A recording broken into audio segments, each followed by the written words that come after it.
ఏపీలో సామాజిక జైత్రయాత్ర కొనసాగుతుంది. అన్నమయ్య జిల్లా రాయచోటి, కృష్ణా జిల్లా పెనమలూరులో బస్సు యాత్ర జరిగింది.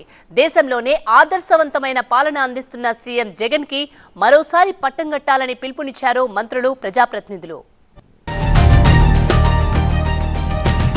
వైసీపీ సాధికార సామాజిక యాత్ర నిర్విఘ్నంగా కొనసాగుతోంది. ఇవాళ అన్నమయ్య జిల్లా రాయచోటిలో ఎమ్మెల్యే గడికోటి శ్రీకాంత్ రెడ్డి ఆధ్వర్యంలో వైసీపీ సామాజిక సాధికార బస్సు యాత్ర నిర్వహించారు. బస్సు యాత్రలో భాగంగా బంగ్లా సర్కిల్లో నిర్వహించిన బహిరంగ సభలో ఉప ముఖ్యమంత్రి అంజద్ బాషా, ఎంపీ నందిగాం సురేష్, ఎమ్మెల్యే అనిల్ కుమార్ యాదవ్ తో పాటు పలువురు ప్రజాప్రతినిధులు పాల్గొన్నారు. పేదల గురించి అనుక్షణం ఆలోచించే వ్యక్తి, ప్రజల పక్షాన నిలిచే సీఎం జగన్ తో మనమంతా అండగా ఉండాల్సిన అవసరం ఎంతైనా ఉందన్నారు వైసీపీ నేతలు.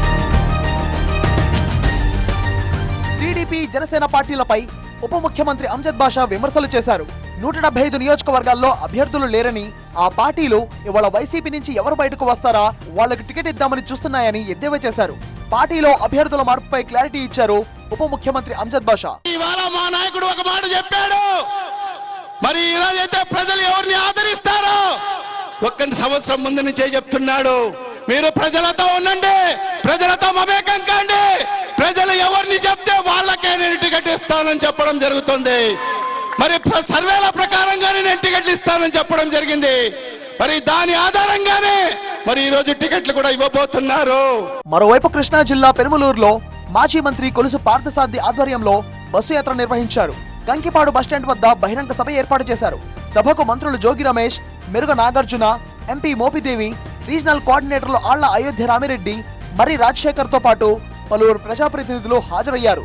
పేదల కోసం పనిచేస్తున్న ప్రభుత్వం వైసీపీ ప్రభుత్వం అని చెప్పారు మంత్రి మెరుగ నాగార్జున. లక్షల రూపాయలు ఖర్చు పెడతారు, ఓట్లు కొనాలని చూస్తారు, మన పల్లెల్లోకి వస్తారు, మోసాలు చేస్తారు. కానీ మన కడుపు ఆకలి చూసే నాయకుడు జగనన్న. ఆయన కాపాడుకుందాం. జగనన్నను కాపాడుకోవాల్సిన బాధ్యత మన మీద ఉందని తెలియపరుస్తూ రాష్ట్రంలో 35వ రోజు జరిగిన సామాజిక బస్సు యాత్ర ఎస్సీ, ఎస్టీ, బీసీ, మైనారిటీ వర్గాలకు చేకూరిన సంక్షేమాన్ని వివరిస్తూ వారిని చైతన్యపరిచే లక్ష్యంతో విజయవంతంగా కొనసాగుతోంది.